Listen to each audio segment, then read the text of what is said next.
Olá, nós somos o grupo de pesquisa em pensamento computacional da Universidade Estadual do Norte do Paraná, UEMP, né? É, eu sou o professor Christian, eu sou professor de matemática, minha formação eu sou formado pela UEL, fiz mestrado e doutorado em educação matemática, né? E nesse meu caminho, durante esse processo aí, eu tive contato com o pensamento computacional. E nessa pegada, a gente acabou se interessando, eu comecei a me interessar por esse assunto, e à medida que eu fui falando isso, conversando com alguns colegas, né, eu encontrei, assim, dois estudantes, né, dois loucos, né, que também se interessaram em estudar esse assunto, né. Então, eu vou pedir que cada um de vocês se apresente, né? Vamos começar pela Rafa, né? Rafa, se apresenta aí para a galera aí. Bom dia, boa tarde, boa noite. Meu nome é Rafaela, estou no terceiro ano de Sistemas de Formação. Tenho muito interesse para essa área de ensino, principalmente essa área de ensino trabalhado na computação, né, que é a área que eu pretendo me aperfeiçoar. E acho que é isso, não tem mais o que dizer. Tenho 20 anos, quase 21, então aí. Acho que agora é eu. Eu sou o Gabriel, eu sou aluno na UEMP, faço o curso de Ciência da Computação. Eu vou fazer 22 anos, então eu tenho 21. E eu encontrei o grupo de estudos através do professor que me convidou. Foi mais ou menos por aí. Eu acho que é isso. Aí, Então professor. vamos lá. Vamos ao seguinte. Eu vou falar um pouco do que eu acredito que seja o pensamento computacional e depois cada um de vocês fala também o que sentiu e tudo mais, como é que a gente chegou até aqui, tudo bem? Bem, como foi falado, né, eu comecei a me interessar por esse tema do pensamento computacional por conta do meu doutorado, né? E nesse meu retorno às atividades na universidade, eu conheci a Rafa e o Gabriel e a gente já fez alguns estudos a respeito do pensamento computacional, né? Bem, então, de uma forma bem informal, né, a nossa apresentação, eu entendo o pensamento computacional como um estudo, né, assim, de como na verdade, assim, a força da tecnologia ela é tamanha, né, que houve a necessidade de se discutir essa questão de como é que as pessoas pensam computacionalmente, né? Como é que se dá esse processo? No começo, o estudo, assim, os pesquisadores, quando começaram a fazer esse tipo de estudo, né, observaram que era uma coisa mais voltada para os estudantes da área de computação, né? No entanto, à medida que a tecnologia foi, foi, foi evoluindo, por assim dizer, né, notou-se que esse tipo de pensamento ele já não faz mais parte só desses estudantes, desse sistema como um todo, né, dos estudantes e profissionais da área de computação. Hoje não, hoje a pessoa com celular já está pensando computacionalmente, né? Existem estudos que falam em relação a isso. Então, em 2010, né, essa definição que foi feita em 2006, ela se estendeu para todas as áreas do conhecimento, né? E isso, de certa forma, vamos dizer assim, é o louco do negócio, porque ele transcendeu todas as outras atividades da computação, né? Por exemplo, a gente pode observar assim, quando você trabalha no desenvolvimento de uma ferramenta, tal, são outras pessoas que vão fazer, sim, outras pessoas que vão utilizar essa ferramenta, mas quem está fazendo é um profissional da área de computação. E o pensamento computacional não, o pensamento computacional ele transcendeu essas barreiras, ele foi o que, assim, de certa forma, rompeu com essa barreira, né? Tá e cada vez mais acho que necessita de gente estudando isso. São, como é que se diz, uma ruptura com aquela ideia que a computação, assim como a matemática, é aquela coisa fechada, tal, né? E é isso que eu acho muito interessante nessa ideia do pensamento computacional, né? Essa ruptura, né? Com essa barreira, né? Como se fosse uma barreira mesmo que tinha, né? E ela permite que a gente vá para os outros ambientes, né? Para profissionais da área de humanas têm pensamento computacional, o pessoal da área de biológicas tem pensamento computacional, né? Inclusive, essa é uma das atividades que nós do grupo queremos fazer, né? A gente até querer estudar o desenvolvimento do pensamento computacional em outras áreas que não sejam da computação, mas devido ao problema do coronavírus, Covid-19, nós tivemos que parar com isso agora, né? Bem, essa foi as minhas, assim, algumas das coisas assim, e eu quero deixar claro também que vocês se sintam à vontade para poder, qualquer momento, intervir, falar o que vocês pensam também, assim, né, a respeito do trabalho que a gente está fazendo, né, e tudo mais. Então, assim, mas essa foi a grande sacada que eu observei, assim, do grande, né, da, da, da grande estrutura que é o pensamento computacional. E eu vou começar, então eu vou fazer o seguinte, eu vou mudar aqui um pouco, né? Eu vou começar fazendo uma pergunta para vocês dois. Quem veio primeiro? O pensamento computacional ou a computação? Deve ser o pensamento, né? Enxergo que o pensamento computacional veio primeiro. É por. Acho que. Acho não, né? Baseado naquilo que a gente já analisou e tudo mais, as pessoas desenvolviam formas de pensar e através dessas formas de pensar que elas foram desenvolvendo na computação. É a forma que eu enxergo atualmente. Então, é que, pelo que eu lembro, quando a gente tinha estudado, a gente viu que começou lá para 2006, na verdade veio depois, só que eu acho que sempre teve, mas as pessoas não exploravam até então isso, porque eles não davam muita importância, às vezes eles não reparavam, parece que veio antes, mas eu acho que na verdade veio depois, porque o pessoal começou a estudar depois isso, depois deles, né, perceberem que tinha, que o negócio já estava andando, eu acho que foram reparar depois, mas existia desde então, eu acho. Assim, eu penso da seguinte forma, né? Da mesma forma como vocês estão falando, assim, né? Tipo, o pensamento computacional ele veio antes, ele é assim como o pensamento matemático, ele também vem numa perspectiva de, assim, quando você vê as atividades, assim, é notório que ele se mostra antes do fazer matemática. Então, eu imagino assim que antes da pessoa fazer qualquer coisa no PC, um desenvolvimento de um aplicativo ou um desenvolvimento de um software, né? Enfim, qualquer que seja a coisa, antes dele, assim, por mais que seja, ele tem que pensar, né? Ele vai pensar de como ele vai seguir aquele caminho, aquela trajetória. Então, acho que esse que é o muito louco do pensamento computacional, assim como do pensamento matemático, porque ele não é exato, né? Pelo menos assim, tudo que a gente leu até o momento, ele não é exato.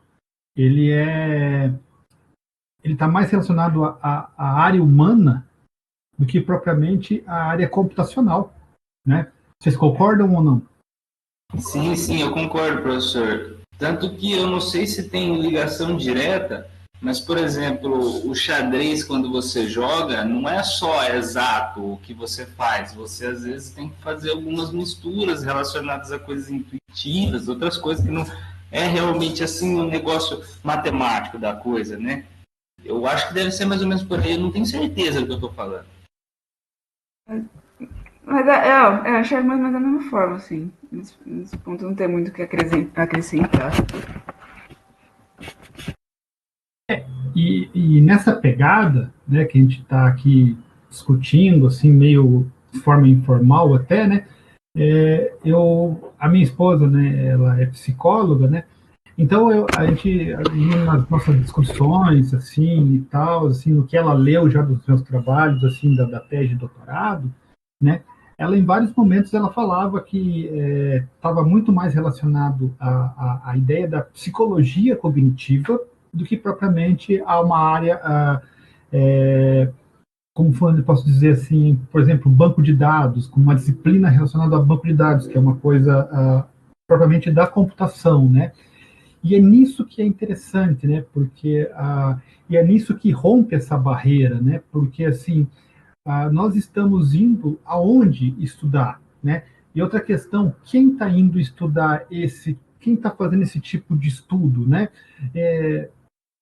Por exemplo, eu falo por mim, né? Por que eu estou indo para essa área, né? Por que eu estou achando muito interessante ir para essa área do pensamento computacional? Porque exatamente rompe com essa bolha que tem, né?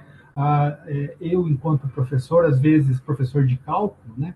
Às vezes me sentia um pouco isolado dentro do departamento, né? Porque imaginava assim que o pessoal da computação ficava com a computação e eu ficava com a matemática, né? Um pensamento errôneo e tal, né?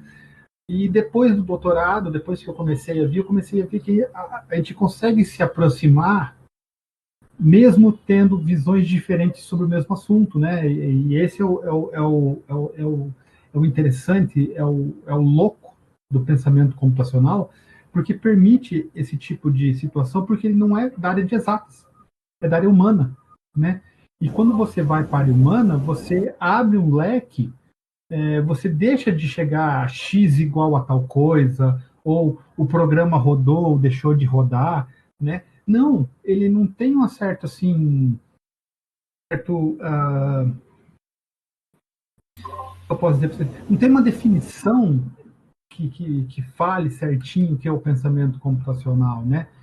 E é isso que eu acho o interessante, né? Tanto é que acho que no momento aqui, acho que dos nossos podcasts, a gente vai ter que começar a ler ou falar de psicologia, né? Isso é louco, né? E daí a gente pode convidar pessoas da área de psicologia para falar sobre o assunto, né? O que vocês acham?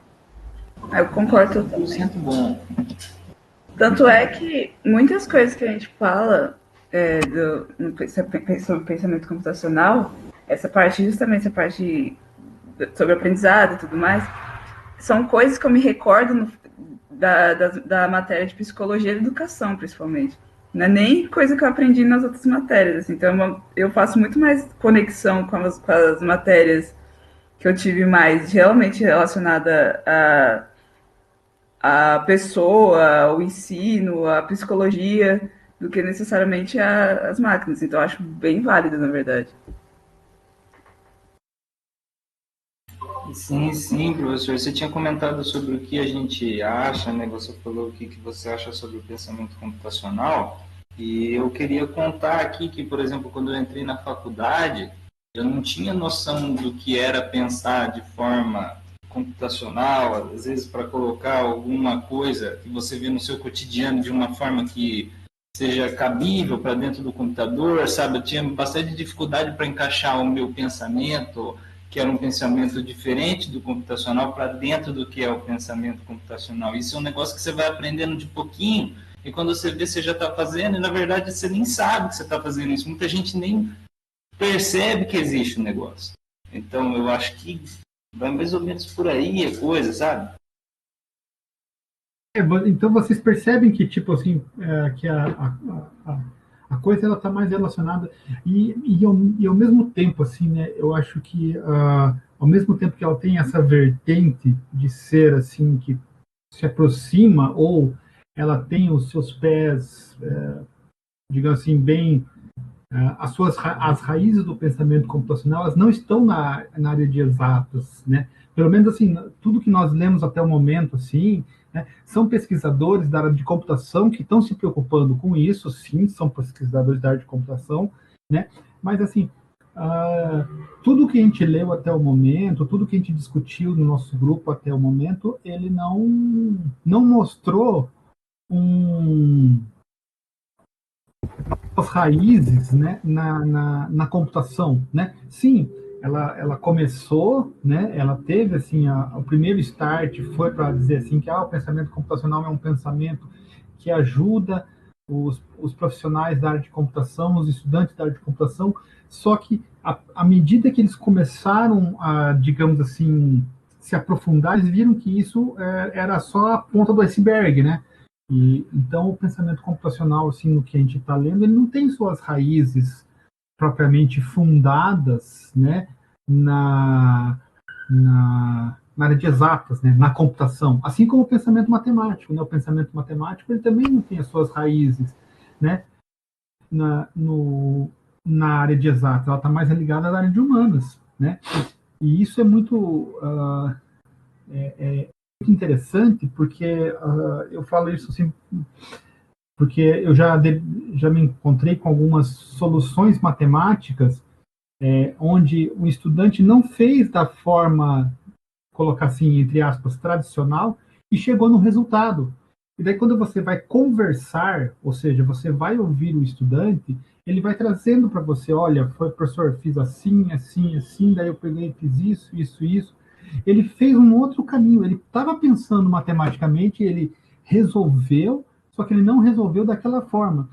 E particularmente, eu vejo isso muito mais visível na computação do que propriamente na matemática, né? Porque imaginando assim que a gente peça para Rafa e para o Gabriel desenvolver um software, né? É bem provável que você chegue no mesmo resultado, mas por caminhos diferentes, né? Isso é muito louco, né? E eu queria que você falasse um pouco sobre isso, porque isso é uma coisa que é muito mais ligado a vocês enquanto estudantes, né? Porque imagino o quanto que deve ser difícil para vocês encararem isso em sala de aula, né? Então, eu tenho um comentário para fazer sobre isso, que é o seguinte: eu não consegui, né? Eu não prestei muita atenção na matemática no ensino fundamental, no ensino médio, e só no ensino superior, na universidade, que eu fui começar a querer estudar alguma coisinha. Só que eu tive que começar do zero. Então, aí que eu estava começando a perceber que quando eu ia resolver os problemas, eu resolvia, né, os problemas matemáticos, eu resolvia de um jeito bem diferente. Muitas vezes não conseguia, mas quando eu conseguia era de um jeito bem diferente dos outros. E o pessoal sempre comentava, nossa, você está fazendo de um jeito muito mais difícil, muito mais fácil fazer assim, só que eu não entendi daquele jeito, porque eu não tinha aquela base, eu não tinha um conhecimento formado. Então, eu resolvia de um jeito assim muito esquisito, sabe? Igual que nem você comentou, se a gente fosse fazer algum programa, provavelmente eu resolver de um jeito assim, que não era o mais adequado em relação à Rafa, que com certeza sabe muito mais do que eu sobre isso.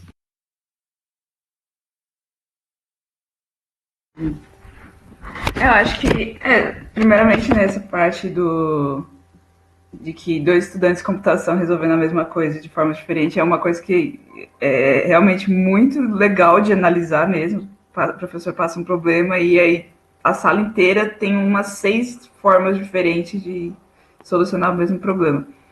E acho que não diria que eu sei mais, né? Eu só diria que talvez eu tenha tido a oportunidade de estudar um pouco mais sobre, mas não necessariamente eu saiba falar mais sobre isso. A questão que eu coloco é a seguinte: como é que é a aceitação do professor em relação a esses diversos tipos de soluções? É tranquila ou há críticas? Entende? É isso que eu acho que seria legal vocês trazerem isso também, assim, enquanto estudantes de curso, assim, né? Porque deve ser uma coisa meio que não só eu falo assim, tem professores na área de matemática que sim, se não fizer do jeito que ele ensinou, tá errado, né? Então eu queria, mas assim, de certa forma, mesmo a gente podendo vislumbrar diversos tipos de soluções para alguns problemas, mas numa grande maioria na matemática, enquanto estudante, enquanto pesquisador dessa área, tem muita coisa que eu acho que não tem outro tipo de solução, sabe? Por exemplo, uma coisa que envolve integral, sabe? Eu não sei, assim, posso estar enganado, né? Mas é bem provável que vai ter que usar integral, né? E essa é a questão que eu queria colocar para vocês, assim, nesse sentido, né? Por exemplo, como é que é a aceitação disso, né? Eu já falo por mim, né? Eu já tive situações que eu já olhei assim, não foi feito do jeito que eu ensinei, eu já zerei questões. Isso é verdade, eu estou falando isso aqui, e hoje eu já vejo assim de uma forma diferente, né? Hoje eu tento já entender um pouco mais, eu enquanto professor, eu tento olhar o que está, e é difícil, né? Olhar por trás da que está a escrita, do que o aluno estava tentando, por que ele foi até aqui, por que ele, a partir daqui, ele errou. Eu tento fazer esse tipo de percepção. É um puta trabalho, Então, né? É um negócio muito foda. é o que eu enxergo, assim, em relação, particularmente aos professores que eu tive aula, né? No geral, assim, principalmente professores de programação, eles aceitam muito melhor essa divergência de pensamento dos alunos. Então, na verdade, eles gostam de ver os alunos pensando de uma forma diferente, solucionando de forma diferente. E aí geralmente tem dois tipos de aluno, né? Tem o aluno que constrói o código, assim. Aqui a gente tá falando, eu estou falando necessariamente do código mais voltado para programação, né? O aluno desenvolve o código, tipo, em blocos, exatamente, tipo, passo a passo, assim.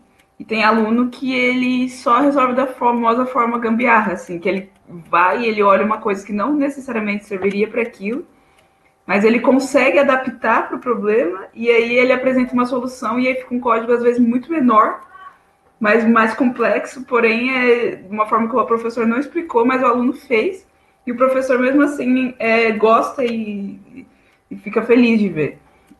E aí, mas em contrapartida também tem professores que não se sentem confortáveis quando o aluno apresenta uma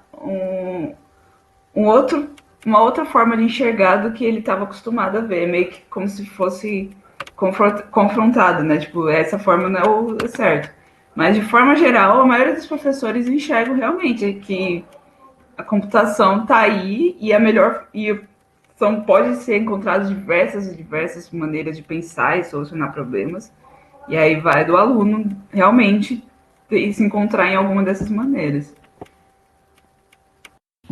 Então, a minha opinião é o seguinte, eles aceitam, mas depende, porque às vezes eles querem que você use uma coisa específica para resolver o problema. Aí você tem que usar aquela coisa, você tem que enfiar em algum lugar, de algum jeito, aí eles aceitam.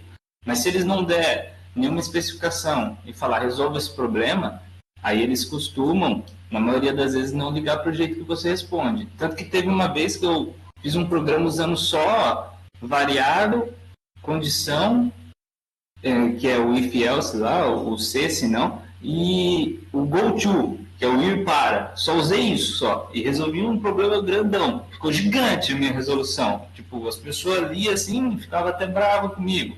Mas estava resolvido. O professor aceitou, porque estava sendo feito o que foi solicitado. E não tinha sido colocado um jeito de fazer. Agora, às vezes, quando ele pede para usar alguma coisa e a gente não usa, mas é porque ele quer que a gente aprenda acerca de um assunto, aí fica um pouco complicado, mas geralmente é bem tranquilo. Então, isso é uma coisa que eu acho muito interessante, porque, assim, a, como vocês podem observar, tipo, na matemática isso é um pouco mais fechado, né? Enquanto que na computação já existe uma liberdade para o estudante, ou seja, os próprios professores, de certa forma, assim, eles dão uma liberdade para você pensar, né? O que talvez esteja isso de certa forma é muito positivo, né? Muito positivo assim nesse sentido assim, né, de vocês terem esse tipo de essa esse início de liberdade de pensamento, né? Porque e daí vem isso, você vê que isso rompe com a questão da própria ideia da exatidão da coisa, né? Porque você está tendo liberdade para você pensar, né? E isso é uma coisa muito louca, né? Sim, exatamente, professor, exatamente. Isso aí eu acho que é a ruptura principal assim, em relação a esse negócio de exatidão. Mas não, meio que não deixa, não é que não deixa de ser exato, mas é um que tem um problema que existe de forma tipo, não sei se a palavra certa é boa ou ruim, mas tem um jeito mais curto, um jeito mais longo, e às vezes depende, por exemplo, se vai usar um dispositivo tal, aí você não pode resolver desse jeito, você não pode resolver daquele outro, depende das condições, né? Então, dentro das condições ali, tem uma abertura bem grande, né? Chega até não ser tão exato, né? Rafa, quer comentar alguma coisa, Rafa? Não, acho que tudo que eu tinha para falar eu já disse já. Acho que não tem nada para acrescentar agora. Falei bastante. Então, assim, acho que a gente poderia, nesse primeiro momento, assim, a gente fazer as nossas considerações finais, né? A ideia que não, eu estou pensando assim, de ver se a gente consegue fazer isso de 15 em 15 dias, né? Mesmo depois que a gente retornar para as nossas atividades aí, que eu acho que demora um pouquinho mais ainda aí, né? Mas eu acho que a gente poderia manter esse podcast de, sei lá, de 15 em 15 dias, né? A gente tentando fazer isso daqui, para a gente poder manter esse contato, né? E, enfim, os próximos a gente já vai se organizando, a gente vai fazendo uma leitura, já vai apresentando algumas conceituações um pouco mais específicas. Nesse daqui eu quis deixar um pouco mais, a gente ficar um pouco mais à vontade para falar o que a gente pensa, quais nossas ansiedades, né? Quais são as coisas que a gente tem em relação ao pensamento computacional, né? Baseado no que a gente já leu, né? E, enfim, vamos ver o que vai acontecer daqui para frente, tá? Bem, daí vou deixar para vocês falar as considerações de vocês, depois a gente fecha aqui, tá bom? Ok. Então agora a gente agradece, só para fazer nada fora do errado. A gente vai agradecer e a oportunidade e tudo mais. Rapaz, é livre agora o negócio aqui, né? Tipo, a gente vai colocar tudo isso no podcast, né? Isso aqui, como é a primeira vez, nós vamos errar bastante, nós vamos falar besteira e tal, né? Mas não se encana, não. Acho que isso que é legal, assim, do negócio. Tem um pouco de Eu acho liberdade. que o importante é ser assim, inclusive essa parte eu acho que deveria ter. Não, mas de consideração final, eu queria comentar que esse é um assunto que ele não é muito comentado. Eu não vi ele ser comentado sem ser com esse professor que está aqui com a gente falando. Eu não vi ele ser comentado com ninguém, por ninguém. Eu não vi ele ser comentado durante o meu ensino médio, que não faz muitos anos, foi de 2012 até 2000, eu não lembro direito, mas foi por aí. Eu não vi esse assunto ser comentado. Eu acho que ele é um assunto que deveria ser comentado logo que a pessoa entra na universidade e num curso relacionado à computação, seja sistema de informação, seja ciência da computação, engenharia da computação, acho que ele deveria ser comentado em todos, porque as coisas que a gente vai comentar daqui para frente vai poder esclarecer muitas dúvidas em relação às pessoas sobre como pensar, por exemplo, de um jeito que fica bom para o computador e que é diferente do humano. Por exemplo, tem programa que você vai resolver, ou programa que você vai montar, que às vezes é bom na sua cabeça, só que se você tenta colocar exatamente do jeito que está no seu cérebro, assim, por exemplo, imagina que você tem um problema, você tem que resolver ele, você coloca exatamente do jeito que você pensa, só que para a máquina resolver fica mais difícil, porque porque o nosso cérebro funciona de um jeito um pouco diferente do computador. Então, se a gente passa um programa exatamente do jeito que a gente pensa no computador, fica um pouco mais lento. Então, a gente tem que adaptar o pensamento ao pensamento computacional. Então, tem essa transição. E essa transição, se você não fica sabendo que existe, não sabe que tem esse negócio do pensamento computacional, você vai ter um problema no começo do seu curso, você vai ter uma dificuldade. E essa dificuldade podia ser amenizada através do estudo do pensamento computacional, porque a pessoa pelo menos ia ter noção de tudo isso. Eu não tinha noção de tudo isso até conhecer o professor Christian. Então, minha consideração final é que estudem isso aí, porque faz a diferença, faz muita diferença saber que tem isso. Mas basicamente isso, que a gente conseguiu já ver e conseguimos apresentar um pedaço já do que a gente tem estudado.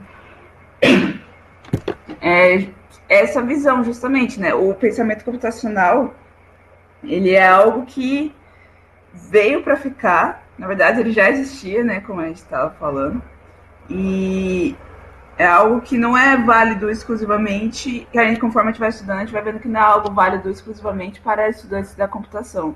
É algo válido para as pessoas como, de forma geral.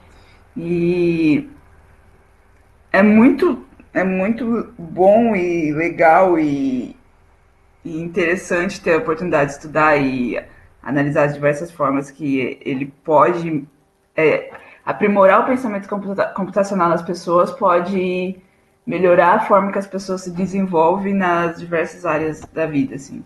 Então, acho que era isso que eu queria dizer, assim, para fechar os pontos soltos, assim, que talvez tenham ficado. E agradecer a oportunidade de falar sobre o tema, que eu tinha visto, pelo meu curso ser de licenciatura em computação também, eu tinha visto um pouquinho, assim, umas pinceladas, assim, do tema, só que aí era muito superficial e eu não tinha nem noção direito do que era. E agora eu tô vendo que realmente é um tema muito amplo, que precisa ser muito bem trabalhado e muito mais explorado.